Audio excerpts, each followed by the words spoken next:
करते हैं शुरू। देखो, सितंबर 1657 में शाहजहां बीमार होता है। जैसे ही बीमार हुआ तो ऐसे लगा जैसे चारों बेटे बीमार होने का इंतजार ही कर रहे थे। चारों ने अपने अपने दावे पेश कर दिए और साम्राज्य लगभग 2 साल तक 1658-59 2 साल उत्तराधिकार के युद्ध में चलते रहे। 5 बड़े युद्ध हुए। एक बहादुरपुर का हुआ, फिर धर्मत का हुआ, फिर सामूगढ़ का हुआ, फिर खजुआ का हुआ और फिर देवराई का हुआ। इन सारे युद्धों में औरंगजेब ने कूटनीति से काम लेते हुए प्लस अपनी सैनिक कुशलता से काम लेते हुए 1658 में सामूगढ़ के बाद वैसे तो आगरा में राज्याभिषेक करवा लिया था। 1659 में फिर से दिल्ली में राज्याभिषेक करवाया और दिल्ली की गद्दी पर बैठ गया।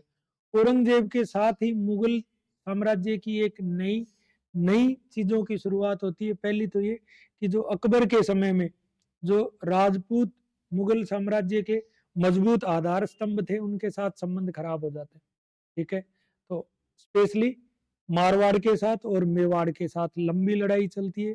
दूसरा ये रहता है कि उसी समय जब औरंगजेब दक्षिणी भारत में बीजापुर और गोलाकुंडा को जीतने की कोशिश कर रहा था, अहमदनगर पहले से जीता जा चुका था, तो अब दो ही बचे थे, बीजापुर और गोलाकुंडा। बरार बिद्र का अस्तित्व पहले समाप्त हो गया था। ठीक है, बरार को जैसे अहमदनगर ने जीत लिया था और बिदर को बीजापुर पहले ही जीत चुका था। तो अहमदनगर को जब 1536 में शाहजहां ने अपने साम्राज्य में मिला लिया, बीजापुर गोलाकुंडा के साथ ही लड़ रहा था लगातार औरंगजेब, तो उनको भी साम्राज्य में शामिल कर लेगा। जब साम्राज्य का विस्तार इतना लंबा होगा और औरंगजेब धर्मांध शासक था एक तरीके से, वो इस्लामिक शरीयत को फिर से लागू करने की कोशिश करेगा। तो उसके समय में एक तो साम्राज्य विस्तार करने से, एक उसकी धार्मिक नीतियों की वजह से 6-7 विद्रोह होंगे, जिसमें सबसे पहला तो होगा मथुरा के या भरतपुर के जाटों का होगा, मथुरा के सतनामियों का होगा। जो उत्तर पश्चिमी अफगानिस्तान है, भारत के उत्तर पश्चिमी हिस्से में, वहां का रोशनियाई संप्रदाय है, वो करेगा। मराठा विद्रोह होगा, राजपूतों का होगा और छठा सिखों का होगा, क्योंकि 9वें गुरु तेग बहादुर को वो मृत्युदंड दे देगा 1675 में। ठीक है, और उसके बाद 1686 में अंग्रेजों का विद्रोह होगा। और कुल मिला के जैसे मुगल, इसके बाद औरंगजेब 1707 में मरते ही मुगल साम्राज्य का पतन हो जाएगा। तो मुगल साम्राज्य के पतन के बीज कहाँ ढूंढे जाते हैं? औरंगजेब के शासन काल में। एक तो उसकी धर्मांध नीतियां, एक उसने साम्राज्य का विस्तार कर लिया। अब जो उसकी धर्मांध नीति है उसमें राष्ट्रवादी इतिहासकार तो जो भी है, एम जी मजूमदार है, ए एल श्रीवास्तव है, वो तो ये कहते हैं कि ये धर्मांध शासक था। और जो मार्क्सवादी इतिहासकार है, कम्युनिस्ट, जैसे इम्तियाज अहमद हो गया, सतीश चंद्र हो गए, ये कारण दूसरे मानते हैं। ये कहते हैं जागीरदारी का संकट था, और जैसे कि इसके समय में तो हिंदू मनसबदार औरों की बजाय ज्यादा थे।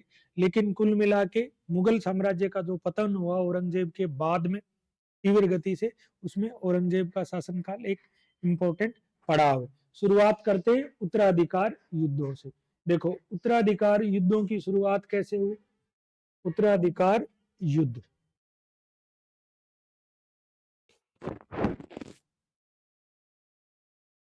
लिखो। सितंबर 1657 में शाहजहां बीमार हुआ और शाहजहां के बीमार होते ही बेटे तैयार बैठे थे।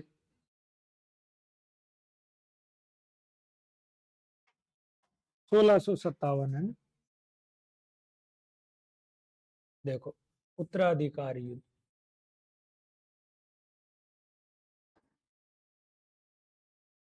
57 कर लेना है ना, सितंबर 57। उत्तराधिकार युद्ध में क्या हुआ? देखो, औरंगजेब ने बड़ा कूटनीति से काम में लिया है ना। औरंगजेब खुद तो बैठा था इस समय दक्षिण भारत में। उत्तराधिकार के समय औरंगजेब तो दक्षिण भारत में था। मुराद था एक बेटा, वो कहाँ था? गुजरात में। शाह सुजा कहाँ था? बंगाल में। और दारा शिकोह था आगरा में अपने पिता के साथ। आगरा में कौन था? दारा शिकोह।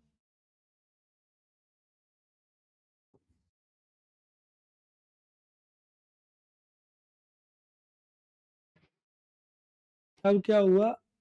सबसे पहले है ना, जैसे औरंगजेब ने किसी बहुत, ये कूटनीतिक व्यक्ति था, इसने अपना पक्ष जाहिर नहीं किया। मुराद से पूछा, मुराद को कहता तू विद्रोह कर दे, तेरे साथ हूँ। शाह को समाचार भिजवाया, तू विद्रोह कर दे, मैं तेरे साथ हूँ। साथ में किसी के भी नहीं था। ठीक है, इसने क्या किया, अब सबसे पहले विद्रोह किसने किया, सर्वप्रथम विद्रोह किया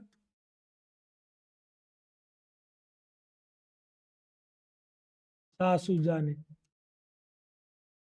जब शाह शुजा ने पहला विद्रोह किया तो शाह शुजा कहाँ था, बंगाल में था। शाह शुजा ने विद्रोह किया तो इसको बहादुरपुर के युद्ध में कौन हरा देगा,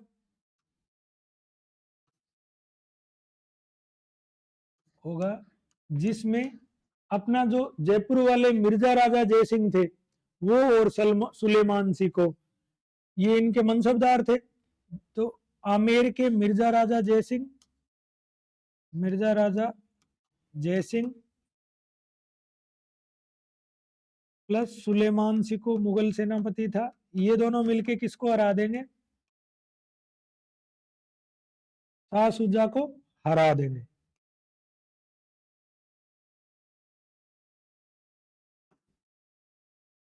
शाह शुजा को हरा देंगे और यहां से शाह शुजा भाग जाएगा हार के।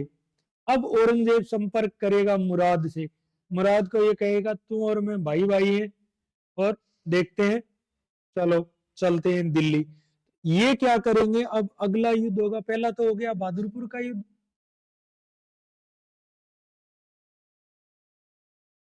ठीक है, ये बहादुरपुर है ना, बनारस के पास में है। ठीक है भाई, यूपी में है, अगर युद्ध मैदान देखना चाहो तो। ठीक है, अब ये क्या करेगा, अब औरंगजेब और मुराद संयुक्त सेना बना लेंगे तो धर्मत का युद्ध होगा। धर्मत कहाँ है, उज्जैन मध्य प्रदेश में है ना, उज्जैन के पास मध्य प्रदेश। ये दोनों मिलेंगे, औरंगजेब दक्षिण भारत से आएगा, इसको गुजरात से साथ लेगा। तो धर्मत का युद्ध होगा, इसमें एक तरफ तो होंगे औरंगजेब और मुराद, औरंगजेब प्लस मुराद, और सामने सेना किसकी होगी, शाही सेना। और शाही सेना का नेतृत्व कौन करेगा, जसवंत सिंह राठौड़ है ना, जसवंत सिंह राठौड़। और ये युद्ध कब होगा, ये होगा 1658 में, ये भी 1658 में होगा बहादुरपुर वाला भी। ये जनवरी में होगा, ये मई में होगा, मत लिखना इतने डेट, है ना। ठीक है, अब जब जसवंत सिंह को औरंगजेब और मुराद की संयुक्त सेना मिलके हरा देगी, फिर है ना वही जसवंत सिंह मारवाड़ जाएगा तो उसकी पत्नी जो रानी थी वो किले का दरवाजा नहीं खोलेगी, हार के आए। तो राठौड़ों में कितनी वीरता थी, है ना। देखो, फिर धर्मत के बाद होगा सामूगढ़ का युद्ध।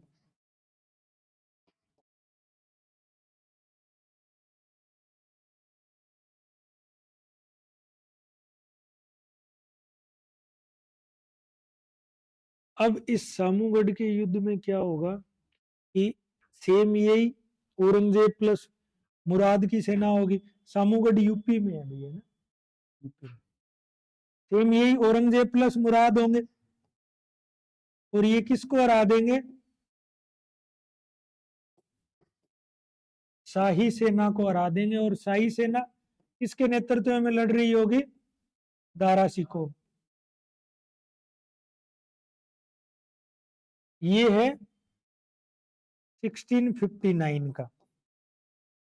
अब इस युद्ध के बाद जब मुराद का काम पूरा हो जाएगा तो औरंगजेब क्या करेगा, मुराद को बंदी बना के और उसको जन्नत का बादशाह बना देगा कि तू स्वर्ग में जा, यहाँ नहीं रहना। ठीक है, इस युद्ध के बाद औरंगजेब क्या करेगा, मुराद को बंदी बना के कि तेरा काम पूरा हो गया।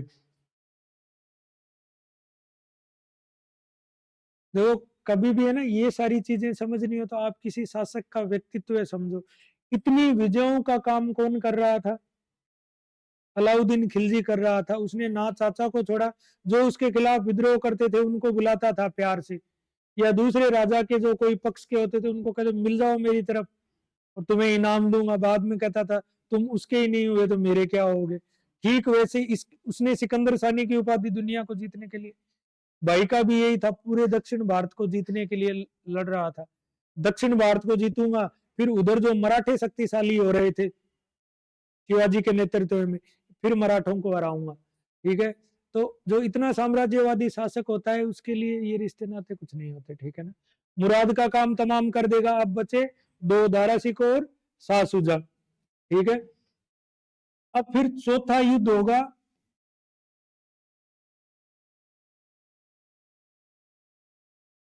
खजुआ का युद्ध। ये इलाहाबाद है ना, उत्तर प्रदेश में इलाहाबाद। खजुआ का युद्ध 1659 में, ये 58 है ना, 58, ये 58 है, ये 59 है। तो इसमें क्या करेगा, खजुआ में शाह शुजा आएगा एक बार फिर से, और शाह शुजा को कौन हरा देगा, औरंगजेब। औरंगजेब किसको हरा देगा, औरंगजेब वर्सेज शाह शुजा। शाह शुजा हार जाएगा और ईरान की तरफ भागेगा जहां इसकी मृत्यु हो जाएगी। तो अब बचा एक दारा। ठीक है, तो दारा को ये संदेश भिजवाता है कि दारा ले आ, तेरे उपनिषदों का अनुवाद तुझे बचा सकता है तो बचा ले, मैं आ रहा हूं। अब फिर युद्ध होगा अंतिम, अजमेर के पास अपना देवराई की घाटी है ना, दोराई या देवराई का युद्ध। 5वां युद्ध कब कौन सा होगा, दोराई या देवराई का युद्ध। ये भी सेम वही 1659 अजमेर के पास। और यहां क्या करेगा, ये औरंगजेब वर्सेस दारा के बीच में होगा। दारा को हरा देगा, ठीक है, हरा के बंदी बनाएगा, मार देगा और दिल्ली में लाके उसके शव को घुमाएगा। अब इस चीज का वर्णन कौन करता है, फ्रांसीसी यात्री है बर्नियर। वो उसकी उसकी किताब क्या है, बर्नियर की जो जो किताब है ट्रेवल इन इंडिया, उसमें इस चीज का वर्णन करता है। तो बर्नियर इस चीज का प्रत्यक्षदर्शी था, फ्रांसीसी यात्री Bernier. Travel in the Mughal empire है ना, बर्नियर फ्रांसीसी यात्री। ये पूछ लेते हैं ना, तो दोराई या देवराई का युद्ध। और यहाँ के बाद अब बन गया औरंगजेब शासक। 2 बार बना था, एक बार तो सामूगढ़ के युद्ध में जीतने के बाद आगरा में राज्याभिषेक करवाया, और फिर सारा काम करके दिल्ली में करवाया, और यहाँ आलमगीर की उपाधि धारण करके अपना काम शुरू कर देता है। अब काम शुरू करेगा तो उस समय मनसबदार कौन कौन थे, राजपूत थे। हालांकि शुरू में मिर्जा राजा जयसिंह ने सुलेमान सिकोह को हराया और जसवंत सिंह दारा सिकोह की तरफ से लड़ रहा था, लेकिन बाद में दोनों इसके पक्ष में आ जाएंगे। अब पहला बड़ा संघर्ष इसका किससे होता है, मराठों के साथ होता है ना, औरंगजेब का। लिखो, तो औरंगजेब के समय में मुगल मराठा संघर्ष, मुगल मराठा संघर्ष।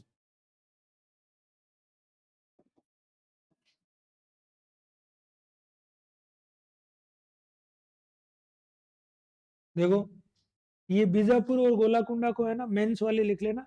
बीजापुर औरंगजेब दक्षिण भारत को इसलिए जीतना चाहता था ताकि शिवाजी की शक्ति को समाप्त कर सके। ठीक है, शिवाजी का एरिया कहां था, कोंकण या मराठवाड़ा। भाई कोंकण या मराठवाड़ा यही तो था, महाराष्ट्र का जो ये वाला एरिया है। यहाँ गोलाकुंडा था, यहाँ बीजापुर था, दक्षिण भारत। प्लस गोलाकुंडा किस लिए प्रसिद्ध था, हीरे की खान के लिए, है ना, हीरे की खानों के लिए भी तो प्रसिद्ध था। अब क्या होगा कि इसके समय में शासक होगा शिवाजी।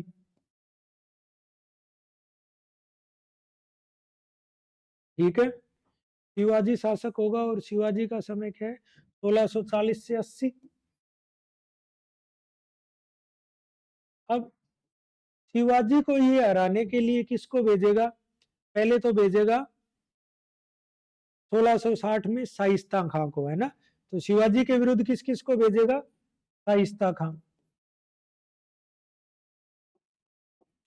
ये शाइस्ता खां खूब सारे किले जीत लेगा जाके शिवाजी से, लेकिन एक बार क्या होगा, 1663 में शाइस्ता खां आराम कर रहा होता है, आराम कर रहा होता है पुणे के अपने महल में, और शिवाजी छापामार युद्ध लड़ते थे। शिवाजी घुसते हैं महल में, शाइस्ता खां भागता है, तो शिवाजी उसका अंगूठा काट के वहीं रख लेते हैं ना, और वो शाइस्ता खां भाग जाता है। तो ये घटना कब की है? 1663 में शाइस्ता खां को शिवाजी ने हरा दिया।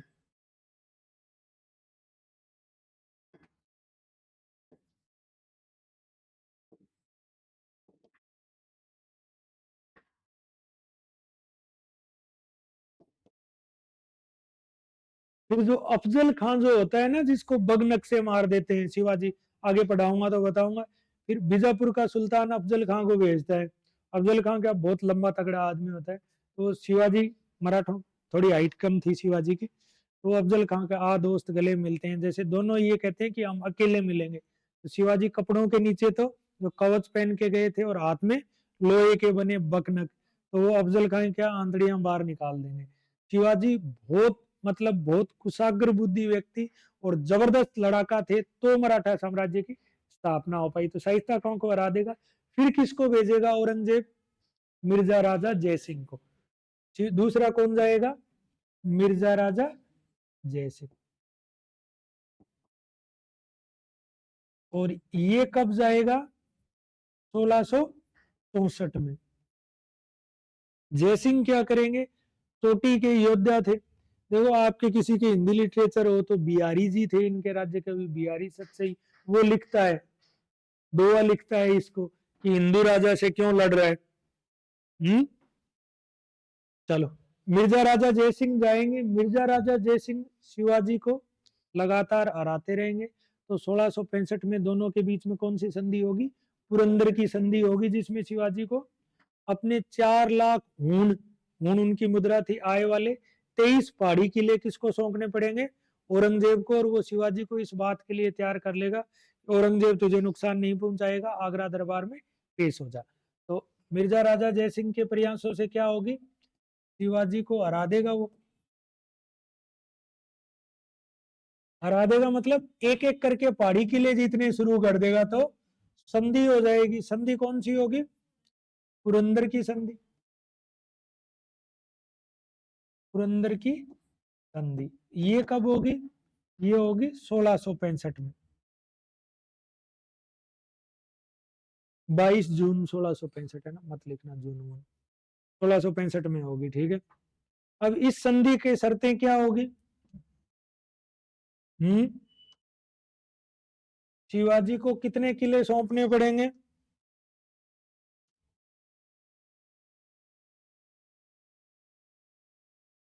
शिवाजी को 23 किले, जिनकी आय कितनी होगी? 4 लाख हून। शिवाजी के समय पहाड़ी किले थे, दुर्गम पहाड़ी किले, उन्हीं से तो वो मुगलों से लड़ रहे थे, है ना। तो 4 लाख होने वाले मुगलों को सुपुर्द करने पड़ेंगे। और दूसरा क्या करेंगे? दूसरा ये होगा कि शिवाजी आगरा दरबार में पेश होंगे।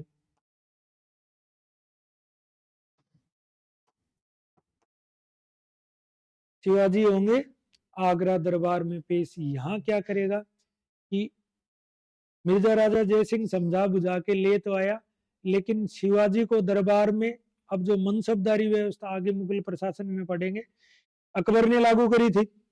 बड़े सेना नायक होते थे इन जनरल, ये समझ लो। तो शिवाजी को पीछे की लाइन में खड़ा करेंगे तो शिवाजी नाराज हो जाएंगे, और वहां से निकल के दरबार से वापिस आके जयपुर भवन में रुकेंगे। तो औरंगजेब को भी पता था शिवाजी नाराज है, वो जयपुर भवन में उनको कैद कर लेगा। फिर शिवाजी एक दिन करेंगे बीमार होने का बहाना, फिर कहेंगे मुझे गरीबों में फलों का वितरण करवाना है क्योंकि मैं बीमार हूँ, तो वो मेरा जो है, वो जो मेरे ऊपर कोई अनिष्ट का साया है वो दूर हो जाएगा। तो शिवाजी दुबले पतले छोटे से तो थे ही, एक दिन फलों की टोकरी में बैठ के फरार हो गए और पहुंच गए महाराष्ट्र। फिर शिवाजी किसी के हाथ नहीं आए। ठीक है ना। तो ये है, ये तो हो गई पुरंदर की संधि, ये शर्तें। और 1666 में शिवाजी आगरा से फरार हो गए, है ना।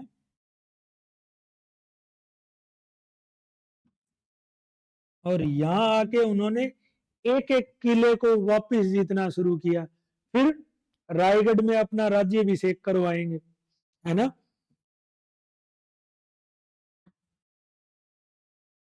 पुरंदर की संधि हो गई। अब क्या होगा देखो, 1680 तक तो लगातार शिवाजी युद्ध लड़ेंगे।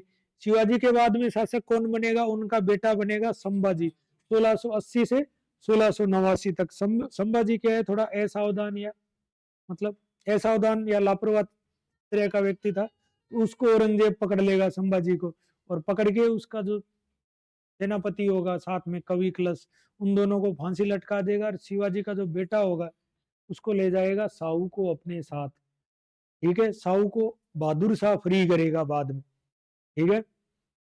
तो पहले शिवाजी लड़ेंगे, फिर शिवाजी का बेटा संभाजी लड़ेगा, फिर राजा राम लड़ेगा, और फिर लड़ेगी ताराबाई। तो मराठों की 4 पीढ़ियां मुगलों के साथ लड़ती रहेंगी। तो शिवाजी के बाद 1680 में शिवाजी की मृत्यु,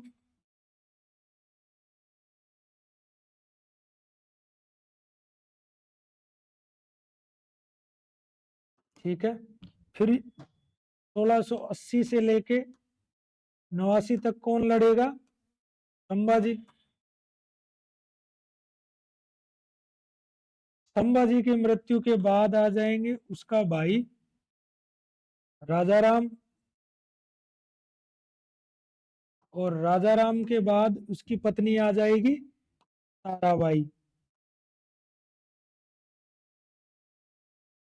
और इसी को क्या कहते हैं, मराठा स्वतंत्रता संग्राम कहते हैं ना। ये जो फेज है इसको कहते हैं मराठा स्वतंत्रता संग्राम, ठीक है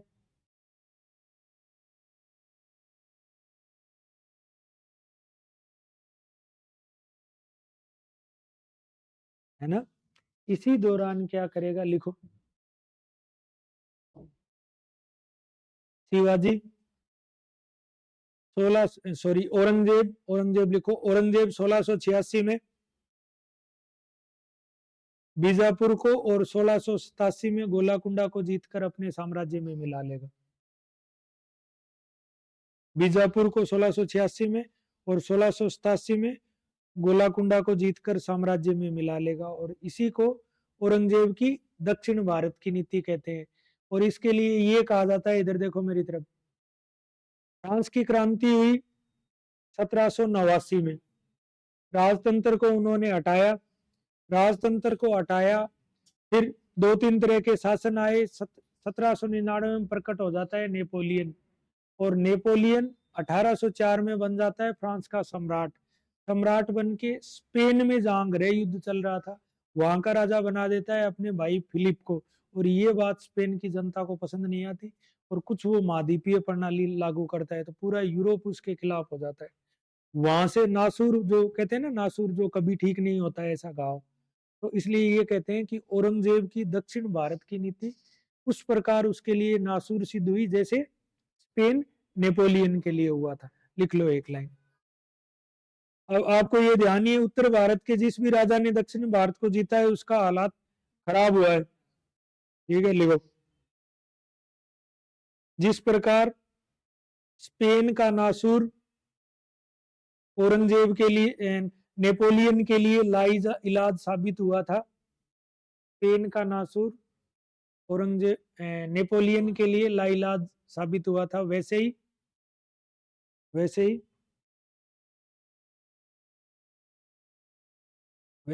दक्षिण भारत औरंगजेब की कब्र साबित हुआ। क्यों हुआ कब्र साबित, देखो इधर लास्ट में है ना, इसका बेटा 1681 में एक नाम होता है शहजादा अकबर। अकबर विद्रोह करेगा, जो मेवाड़ के तो सिसोदियों के कहने पर, और मेवाड़ का तो राज सिंह होगा, और उधर कौन होगा, दुर्गादास उनकी सह पर। तो औरंगजेब उस पीछे आएगा तो वो भागेगा दक्षिण भारत। 1681 के बाद औरंगजेब वापिस नहीं आया, वहीं मर लिया, ठीक है। इसलिए कहते हैं ना।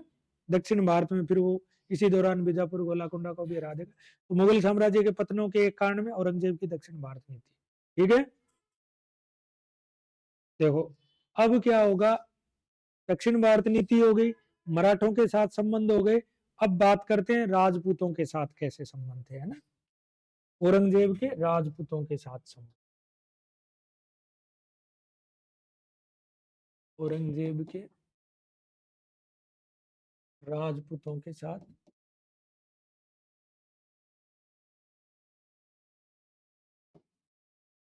देखो कौन कौन शक्तिशाली राजा थे राजपूत।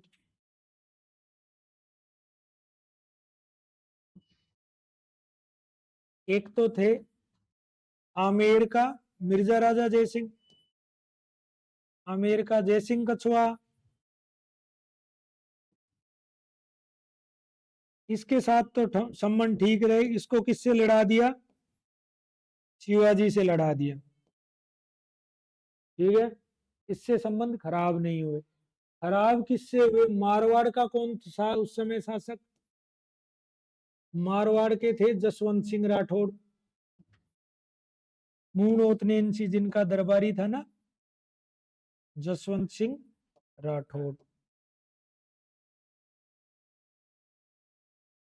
इस जसवंत सिंह राठौड़ की क्या अफगानिस्तान में जमरूद में लड़ते हुए मृत्यु हो गई, कब, 1679 में। मृत्यु कब हुई, 1679 में, जमरूद अफगानिस्तान में। इसी के लिए लड़ रहा था अफगान विद्रोहियों से, क्योंकि है ना, जैसे उत्तराधिकार युद्ध में मिर्जा राजा जयसिंह और जसवंत सिंह ने शाही सेना का पक्ष लिया था, बाद में औरंगजेब के पक्ष में आ गए थे, लेकिन औरंगजेब ने इनका कभी विश्वास नहीं किया, इनको दूर ही रखा। ठीक है, यहाँ क्या हुआ, यहाँ औरंगजेब क्या करेगा, इस समय 1779 में इसकी जसवंत सिंह की रानी गर्भवती थी, 2 महीने बाद उसको बेटा जन्म लेगा और उस बेटे का क्या नाम होगा, अजीत सिंह। लेकिन ये क्या करेगा, जसवंत सिंह का चाचा होगा अमर सिंह, उसके पोते इंद्र सिंह को जसवंत जोधपुर की गद्दी दे देगा। जब इंद्र सिंह को जोधपुर का शासक बना देगा तो दुर्गादास राठौड़ के नेतृत्व में कौन विद्रोह कर देंगे, राठौड़ कर देंगे। ठीक है, तो ये क्या करेगा, जसवंत सिंह राठौड़ की मृत्यु के बाद जोधपुर की गद्दी किसको देगा, इंद्र सिंह को।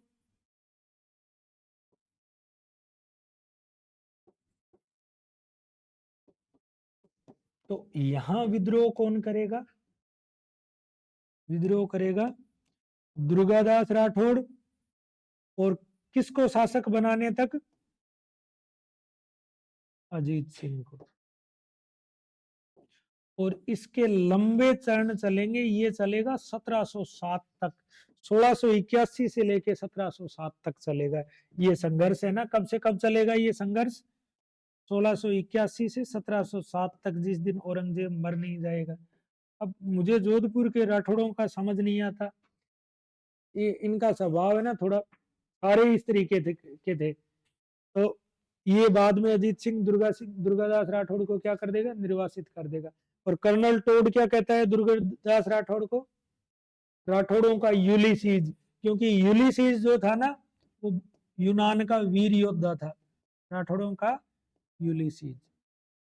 आप दुर्गादास राठौड़ की फोटो देखते हो, भाले से जंगल में बाटी उठा के खा रहा होता है ना, बहुत लड़ाइयां लड़ी, लेकिन अजीत सिंह ने उस चीज की कीमत को नहीं समझा। ठीक है, वो मारवाड़ी में कहावत है ना, माए एडो पूत जन जेडो दुर्गादास।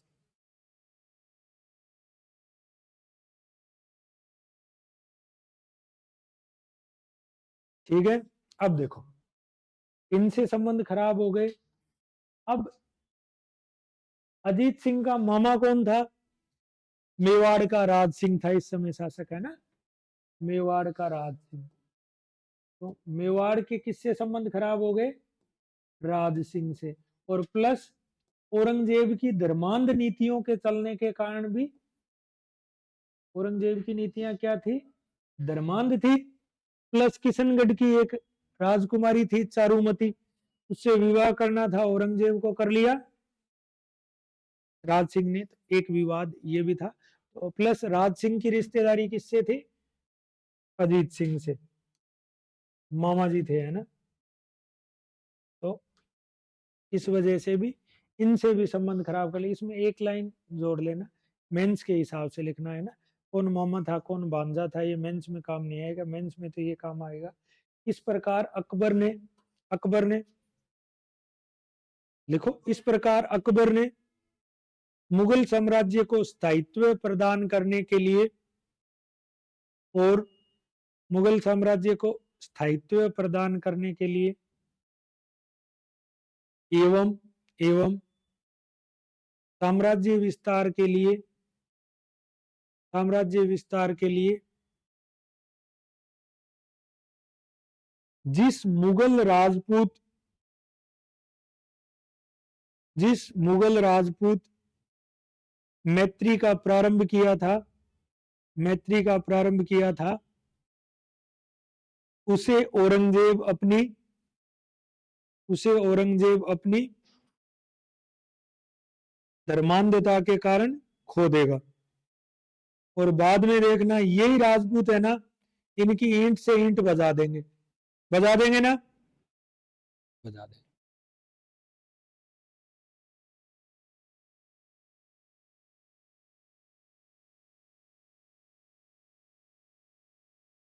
अब देखो, इसके समय औरंगजेब के समय अन्य विद्रोह हुए, वो बात करते हैं, ठीक है।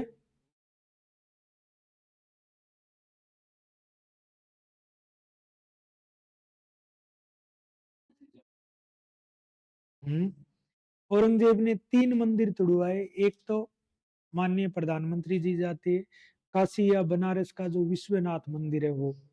एक मथुरा में वीर सिंह बुंदेला ने मंदिर बनवाया था, केशवराय पाटन, वो। और तीसरा सोमनाथ का मंदिर, ये 3 तुड़वाए थे। मस्जिद किसने तुड़वाई? मैं कह रहा हूं ना, रोज यही चलेगा। ज्ञानवापी का जो अभी आया है ना, ज्ञानवापी ने कल क्या किया, जो आर्कियोलॉजिकल सर्वे ऑफ इंडिया है, उसने दोनों पक्षों को अपनी रिपोर्ट सौंप दी। हिस्ट्री में क्या इंपॉर्टेंट है, चिंता मत करो। अब मस्जिद किसने तुड़ाई वो मैं नहीं बता, ठीक है। लिखो, औरंगजेब के समय हुए विद्रोह, शॉर्ट करके लिखते हैं इसको, है ना।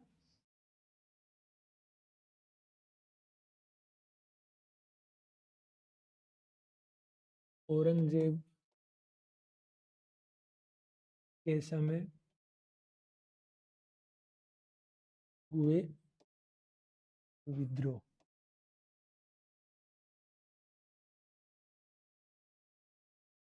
देखो, कौन कौन से विद्रोह हुए। सबसे पहले तो हुआ जाट विद्रोह। ये कब हुआ? 1669 में। डेट मत याद रखना चाहिए। शुरुआत किसने करी? भरतपुर का जाट था, कौन था? गोकुला, ठीक है। गोकुला को पकड़ के मार डाला। तो फिर कौन आया गोकुला के बाद में? राजा राम। और राजा राम ने क्या किया? सिकंदरा में जो अकबर का मकबरा है उसको नष्ट कर दिया था उसने, है ना। मतलब वो उसकी हड्डियां निकाल के फिर से जला दिया ना, तो धर्मान थे। तो राजा राम ने क्या किया? सिकंदरा में अकबर के मकबरा को नष्ट कर दिया। और फिर क्या आया? चूड़ामन आएगा। और चूड़ामन क्या कर देगा? स्वतंत्र जाट राज्य की स्थापना कर देगा। भरतपुर के स्वतंत्र जाट राज्य की स्थापना, ठीक है। ये कई बार पूछ लेते हैं भी, किसने अकबर के मकबरे को अपवित्र किया था। इनको सहायता प्राप्त थी मथुरा क्षेत्र के सतनामियों की, ठीक है। अब अब भरतपुर मथुरा तो वही कल्चर है, सेम नजदीक नजदीक है, देखा है क्या किसी ने? वही है एकदम, ठीक है। अब विद्रोह होगा मथुरा के सतनामियों का। मथुरा के सतनामी, सतनामी क्यों कहते हैं इनको? देखो, ये है ना, एक किसानों का संप्रदाय था, किसानों का और मजदूरों का। और ये सत्य और ईश्वर में विश्वास करते थे। इसलिए इनको सतनामी कहते हैं। और सर के बाल मुंडवा के रखते थे, इसलिए मुंडिया भी कह देते हैं। इनका एक मुगल सिपाही से विवाद हो गया, कब हुआ? 1672 में। और उसने फिर किस चीज का रूप ले लिया? विद्रोह का रूप ले लिया। ये दोनों एक दूसरे की सहायता कर रहे थे। ठीक है, सतनामियों का विद्रोह। सतनामी कौन थे? मथुरा क्षेत्र के किसान मजदूर थे, जो सत्य और ईश्वर में विश्वास करने के कारण सतनामी कहलाए। अलग संप्रदाय हो गया था, है ना, सत्य और ईश्वर में विश्वास। मुंडिया भी कह देते हैं इनको, है ना। तो एक मुगल सिपाही का और एक सतनामी का झगड़ा हुआ, वो बढ़ता बढ़ता विद्रोह तक पहुंच गया। ठीक है, फिर विद्रोह हुआ जो बुंदेलखंड का विद्रोह।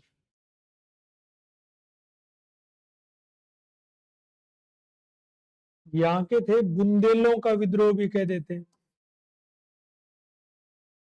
इसको। बुंदेलखंड के जो शासक थे, जैसे वो करते तो सेवा ही थे, लेकिन इनकी नीति बुंदेला विद्रोह है ना, उसमें कौन कौन थे? छत्रसाल ने जैसे विद्रोह किया था, और ये औरंगजेब की मृत्यु तक चलता रहा। छत्रसाल बुंदेला का विद्रोह। जैसे मित्रता थी पहले तो, जैसे शाहजहां का मित्र था, जहांगीर का मित्र था वीर सिंह बुंदेला, जिसको कह के इसने अबुल फजल को मरवाया था, लेकिन बाद में इनका आपस में विवाद हो जाता है। तो 76 साल बुंदेला ने औरंगजेब के समय में विद्रोह कर दिया था, और ये आगे लंबा चलता रहा विद्रोह। तो फिर अफगान विद्रोह हुआ इन्हीं के समय में। तो था कौन सा विद्रोह होगा? अफगान। अब अफगान विद्रोह में कौन करेगा? एक नया धार्मिक संप्रदाय आया था, रोशनी आई।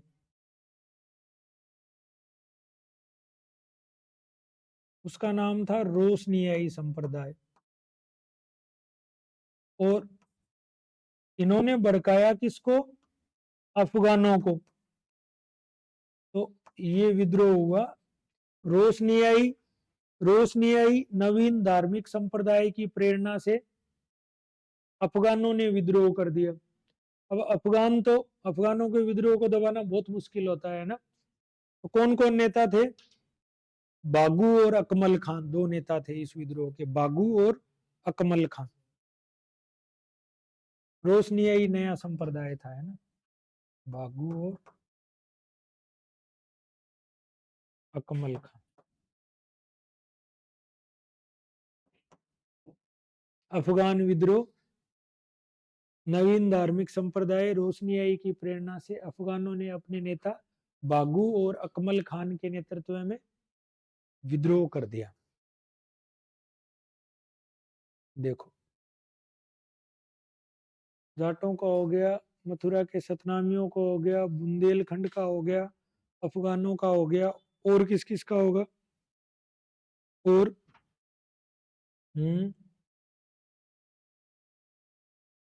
और होगा अंग्रेज। सिखों का भी पढ़ लेंगे। अंग्रेज कब करेंगे? 1686 में। कहाँ करेंगे? हुगली में।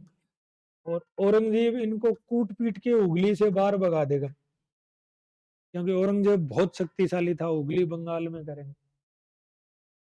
फिर अंग्रेज ये सोचेंगे कि आगे इसके बाद कोई आएगा, तब विद्रोह करने की सोचेंगे। तो अगर ये भी है, मुगल साम्राज्य के पतन ने भारत में अंग्रेजों को, मुगलों और मराठों के पतन ने स्पेशली अंग्रेजों के लिए द्वार खोल दिए थे मुगल साम्राज्य के, क्योंकि इन्होंने किया तो इसने यहाँ से हुगली से निकाल बाहर किया इनको।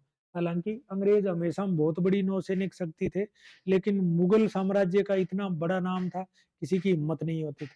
ठीक है, अब होगा सिखों का विद्रोह।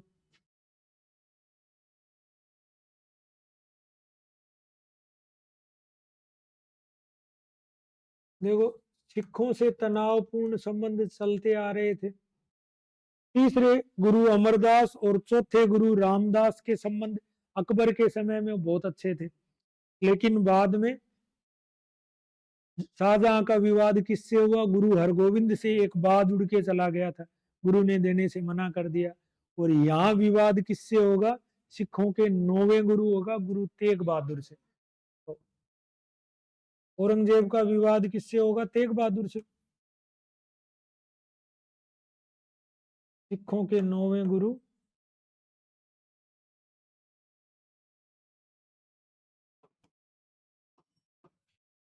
तेग बहादुर।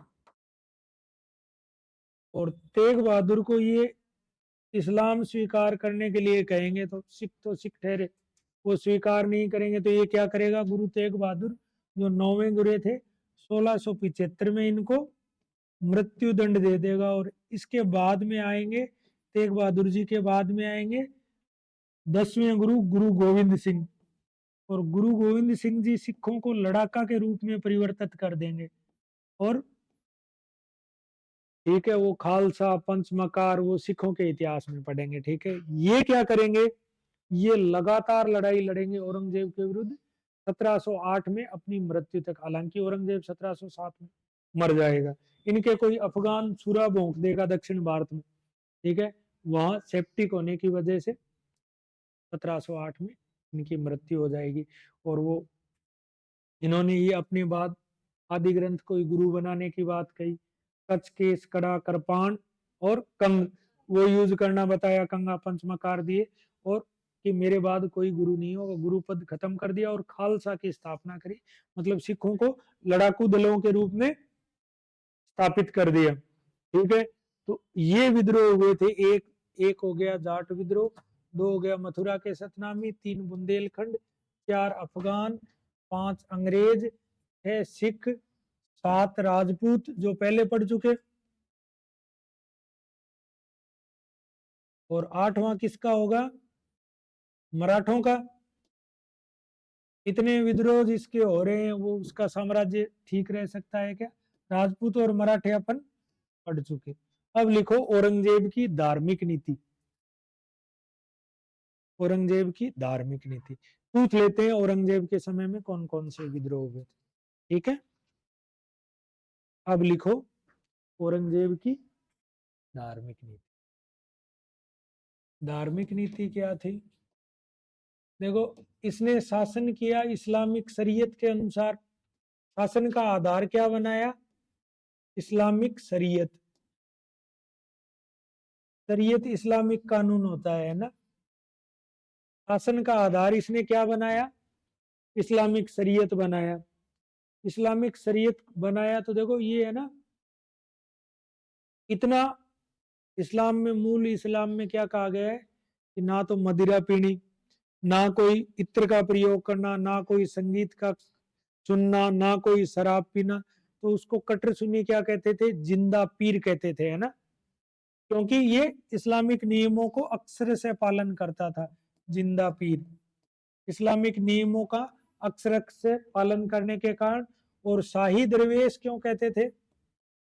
दरवेश का क्या मतलब होता है? साधु संत। शाही तो इसलिए कि राजा कर रहा था, क्योंकि शाही दरवेश इसलिए कहते थे इसका जीवन बहुत सरल जीवन जीता था, इस्लामिक शरीयत के हिसाब से ही चल रहा था। ठीक है, इसने पेंटिंग वेंटिंग गाने बजाने सब बंद कर दिए। ठीक है,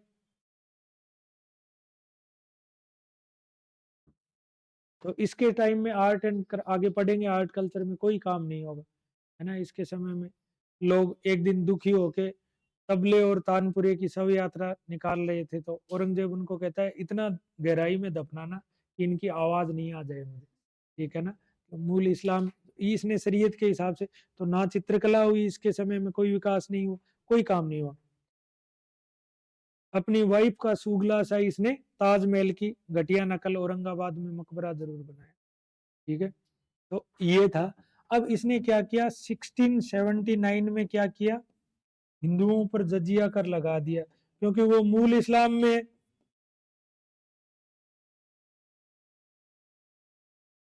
और खूब सारे काम किए। मंदिर कौन कौन से नुकसान पहुंचाया? मंदिरों को नुकसान, एक तो काशी विश्वनाथ बनारस का है,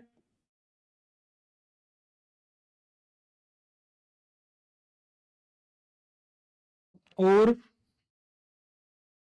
मथुरा वाला केशवराय पाटन का मंदिर,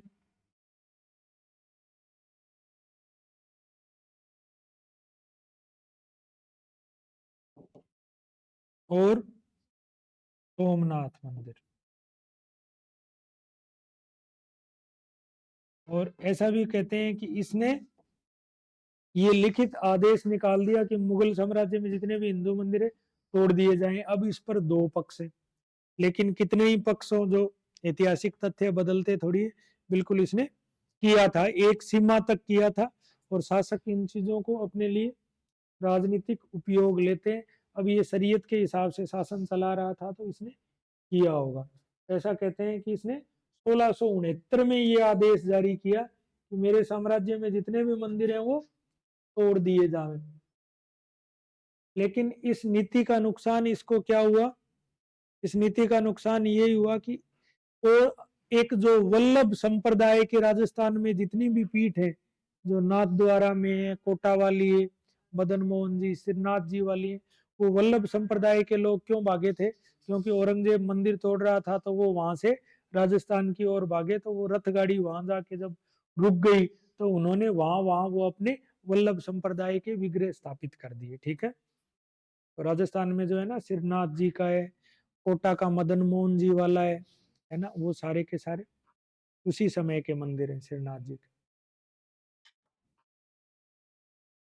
लेकिन इसकी धर्मांध नीतियों के कारण किसका विद्रोह हुआ? जाटों का, सतनामियों का और राजपूतों का। राज सिंह के बाद जो शासक बनेगा जगत सिंह से इसकी संधि हो जाएगी, लेकिन बाद के शासक करेंगे इसकी नीतियों के कारण। लिखो, औरंगजेब की धर्मांध नीतियों के कारण मुगल साम्राज्य का पतन ही हुआ, क्योंकि जाटों, सतनामियों और राजपूतों ने उसकी धर्मांध नीतियों के खिलाफ विद्रोह कर दिया।